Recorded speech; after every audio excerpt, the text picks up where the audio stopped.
Hello students, मैं Dilip Pawar, assistant professor history, Baldev Ram Mirza government college Nagaur.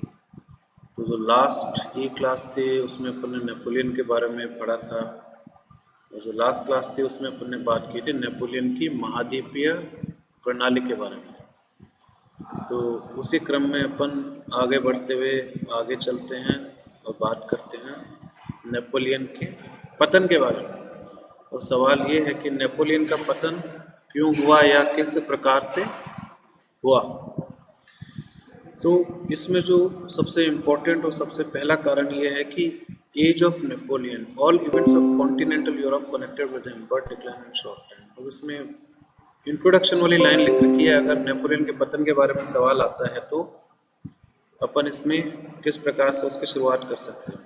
तो Napoleon ने एक युग की शुरुआत की थी, एक युग को परिभाषित किया था नेपोलियन ने। तो महाद्वीपीय यूरोप में जितनी भी घटनाएं हुई नेपोलियन के समय में, जितनी भी घटनाएं हुई वो सभी की सभी घटनाओं का किससे संबंध था? नेपोलियन के साथ। यानी नेपोलियन ने जो जो कार्य किए फ्रांस में या फ्रांस के बाहर, उनका प्रभाव संपूर्ण यूरोप में पड़ा। उसने एक तभी कहा जाता है कि नेपोलियन ने एक युग को परिभाषित किया। लेकिन क्योंकि अपन पतन के बारे में बात कर रहे हैं तो अपन यहाँ पे ये और लाइन ऐड कर देते हैं इंट्रोडक्शन में। लेकिन ये सभी उपलब्धियां बहुत कम समय में ढह गई। जब तक नेपोलियन जीवित था उसकी उपलब्धियां भी जीवित रही, उसका प्रभाव भी जीवित रहा यूरोप के ऊपर। लेकिन नेपोलियन के पतन के साथ बहुत ही कम समय में ये सारी की सारी उपलब्धियां ढह गई। ठीक, तो अपन आगे बढ़ते हैं इसमें। और कॉन्ट्राडिक्शंस ऑफ एम्पायर, अब पहले अपन कारण के बारे में बात करते हैं कि क्यों नेपोलियन का पतन हुआ। कॉन्ट्राडिक्शंस ऑफ एम्पायर यानी साम्राज्य का विरोधाभास। अब इसमें क्या लिखा हुआ है? Revolution ideal reversed and in spite of its product. अब जो सबसे पहला इसमें कारण लिखा हुआ है कि जो फ्रांसीसी क्रांति के विचार थे, उन विचारों को, उन आइडियाज़ को नेपोलियन ने धीरे धीरे पलट दिया। अपन ने शुरू में इसके बारे में बात की थी कि नेपोलियन ने दो तरह के कार्य किए। कुछ मायनों में उसने जो फ्रांसीसी क्रांति उसके कार्यों को आगे बढ़ाया और कुछ मायनों में फ्रांसीसी क्रांति के कार्यों को पलट कर दिया। तो किन मामलों में उसने आगे बढ़ाया और किन मामलों में उसने फ्रांसीसी क्रांति के विचारों को पलट कर दिया, उनको उलट कर दिया, तो इसके बारे में अपन पहले पूर्व में चर्चा कर चुके हैं। आप मेरे पहले के वीडियो देखोगे नेपोलियन के बारे में, उसमें आपको आराम से समझ आ जाएगा कैसे वो फॉरवर्ड लेके गया क्रांति के कार्य को, कैसे वो ब्रेक भी लगाया उसने क्रांति के विकास को। तो कहने का मतलब ये है कि क्रांति का उत्पाद होने के बावजूद, यानी क्रांति के फलस्वरूप ही नेपोलियन का जन्म हुआ था। अगर क्रांति नहीं हुई होती तो नेपोलियन का भी राइज या उदय नहीं हुआ होता। तो क्रांति का उत्पाद होने के बावजूद नेपोलियन ने क्रांति के कार्यों को पलट कर दिया। ये इसका एक कारण था पतन का। फिर इसके बाद अपन आगे बढ़ते हैं। इसमें अगला पॉइंट है nationalism role.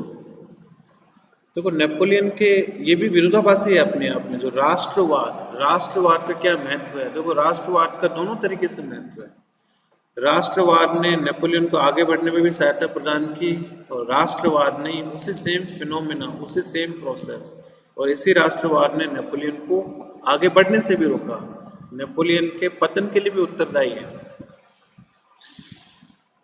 His rise age French nationalism, इसमें लिखा हुआ है कि नेपोलियन का उदय क्यों हुआ? क्योंकि फ्रांस में राष्ट्रवाद अपने चरम पर पहुंच गया। इसी कारण ही नेपोलियन का उदय हुआ और उसने सत्ता हासिल की डायरेक्टरी के शासन का अंत करके।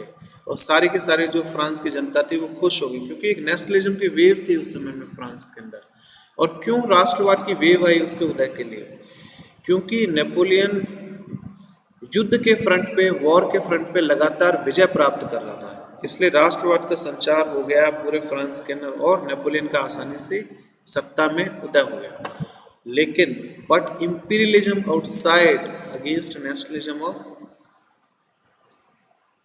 German unification and Italy unification, GISR।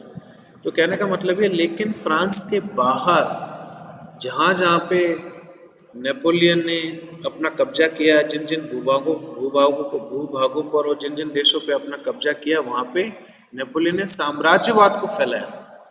यानी दूसरे देशों पे कब्जा करके अपना शासन वहाँ पे चलाया और वहाँ के लोग इससे परेशान भी उठे। तो दूसरे देशों में उसने साम्राज्यवाद फैलाया। तो उस साम्राज्यवाद के विरोध में उन देशों में उन भूभागों पर राष्ट्रवाद की भावना प्रबल हो गई और वो जो राष्ट्रवाद था, उन कैप्चर्ड टेरिटरीज का जो राष्ट्रवाद था, वो नेपोलियन के विरोध में था।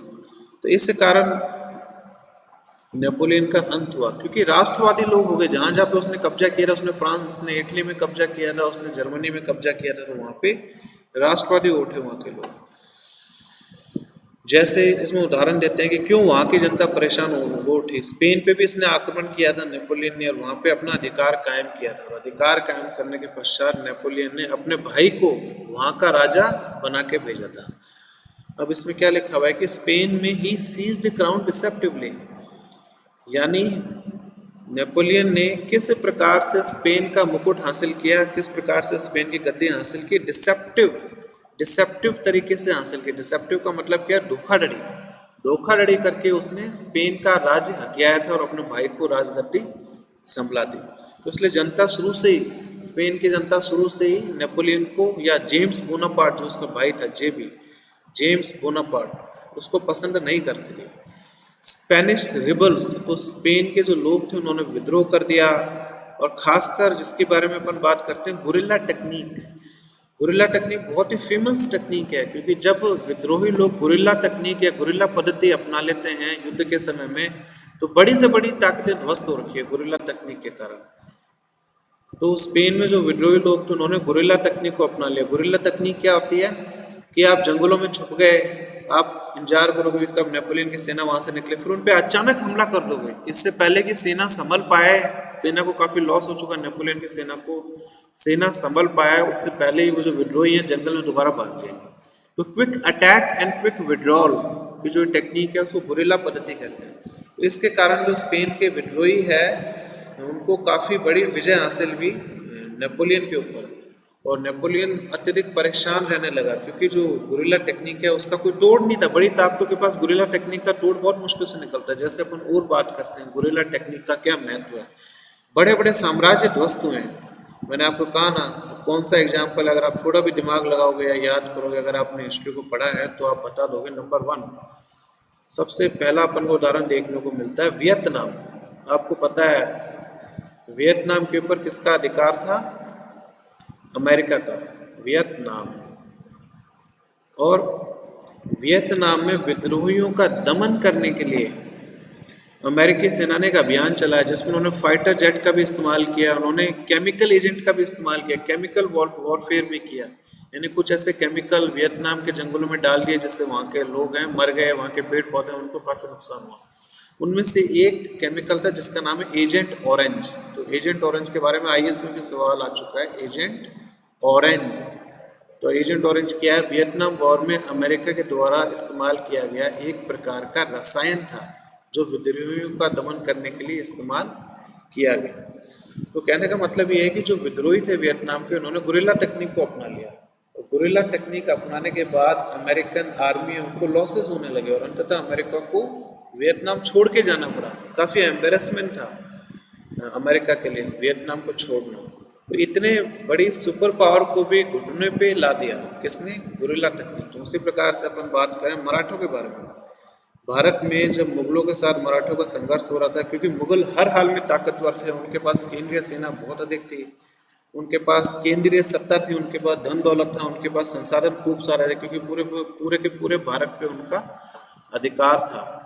लेकिन जो मराठा थे, जब औरंगजेब मराठा का पीछा कर रहा था, तो मराठों ने क्या किया? दक्षिण भारत में गुरिल्ला टेक्निक अपनाने लग गए। गुरिल्ला टेक्निक वही टेक्निक है, जंगल से निकलकर अचानक आक्रमण कर दिया, नुकसान पहुंचा दिया केंद्रीय सेना को मुगलों की, और फिर वापस जंगलों में जाके छुप गए।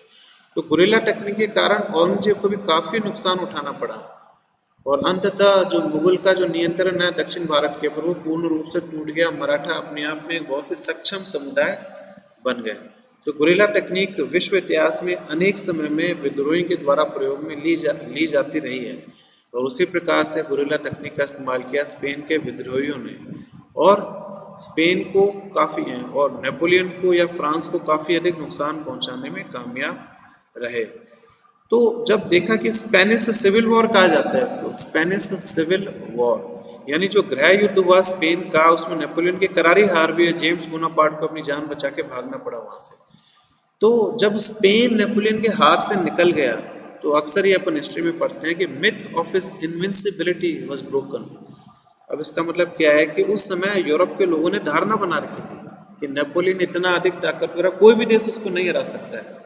तो वो जो धारणा थी, वो जो अजय धारणा थी, अजय वाली धारणा थी कि नेपोलियन को कोई भी नहीं हरा सकता, स्पेनिश सिविल वॉर में फ्रांस की हार के बाद ये धारणा टूट गई।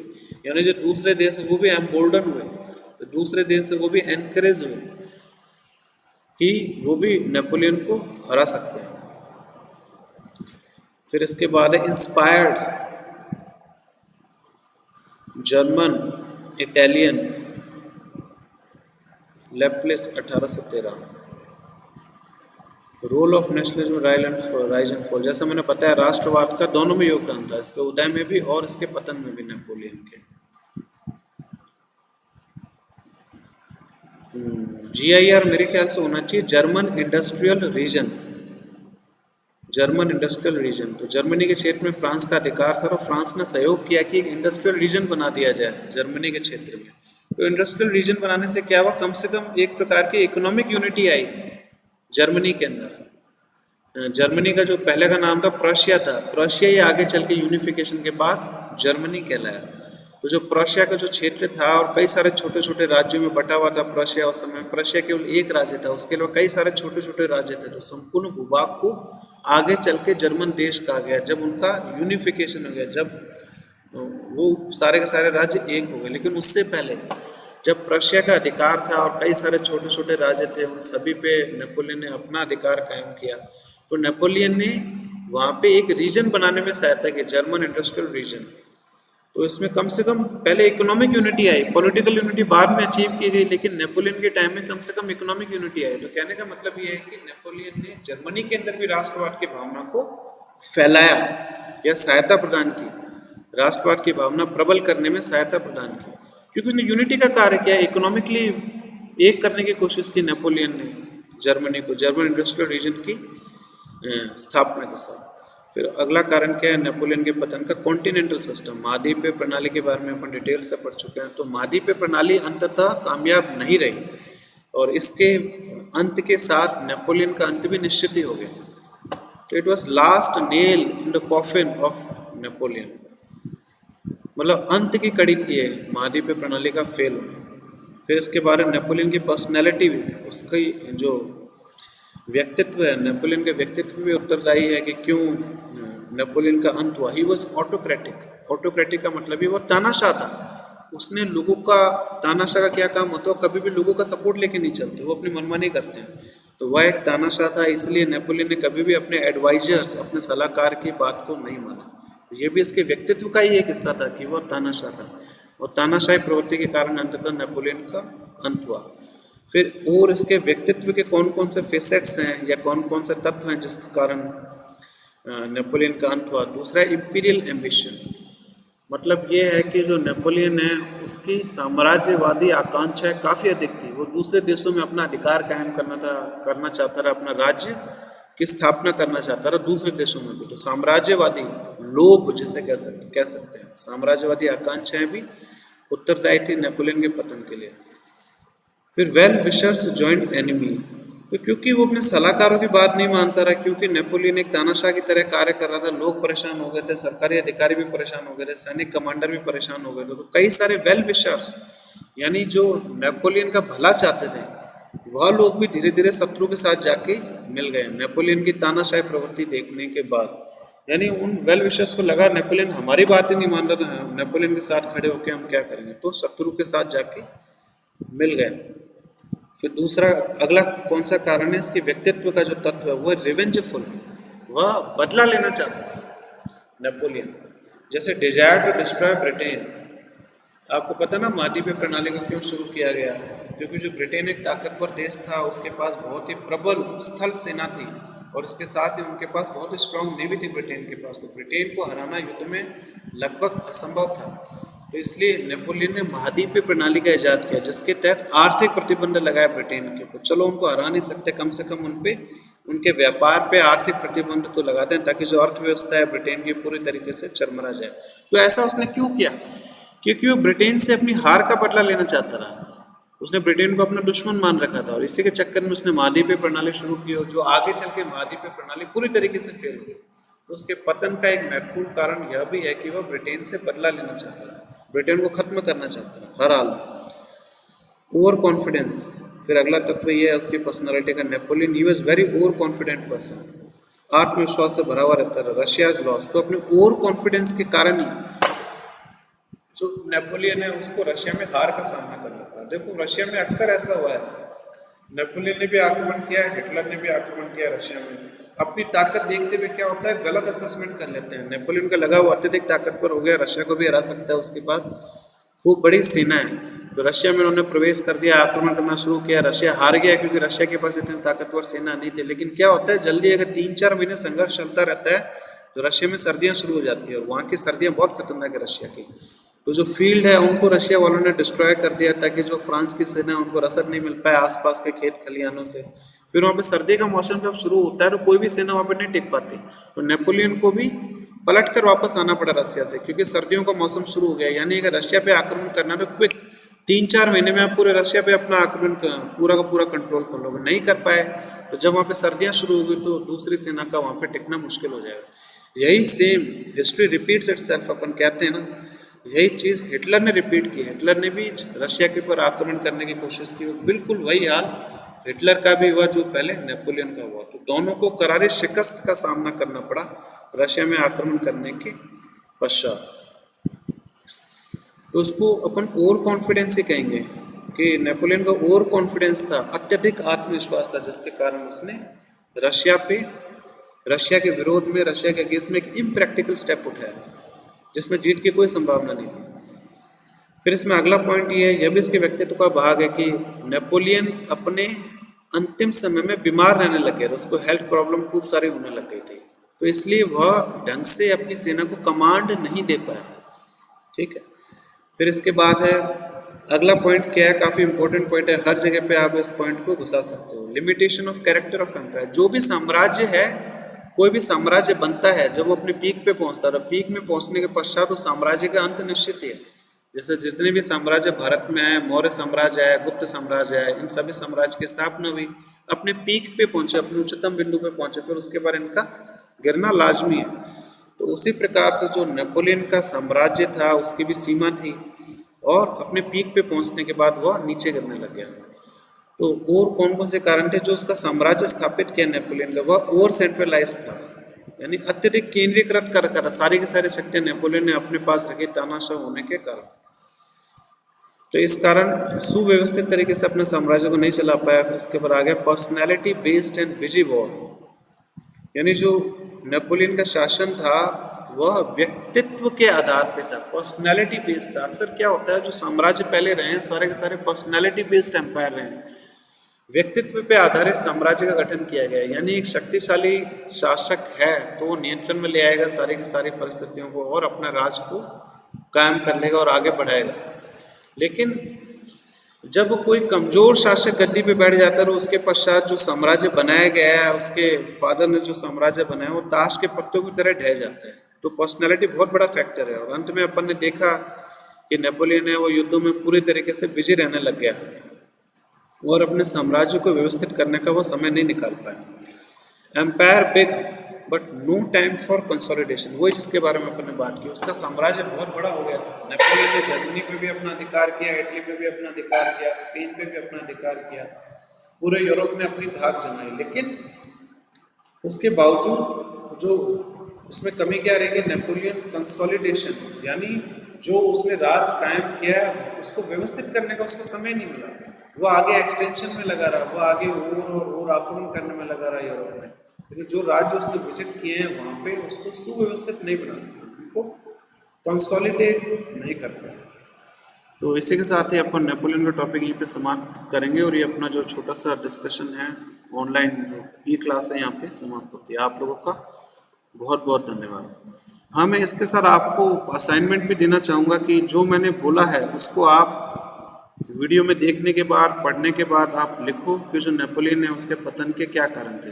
मेरे को बहुत खुशी होगी अगर आप आंसर बनाकर कि नेपोलियन के पतन के कौन कौन से कारण जिम्मेदार है, बिना देखे एक बार देख लो, पढ़ लो, समझ लो, फिर बिना देखे आप आंसर लिखो। आप देख के लिखोगे तो पर्पस खत्म हो जाएगा। तो उसका आंसर आप लिख के व्हाट्सएप के ऊपर आप मुझे कागज में आंसर लिख के दिखा सकते हो। उसमें मैं आपको मार्किंग करके दे दूंगा और मैं समझा दूंगा उसके में, ठीक है। तो ये आपका असाइनमेंट है एक तरह का कि नेपोलियन का पतन क्यों हुआ, कौन कौन से कारण, 200 वर्ड्स में आपको इसका आंसर देना है।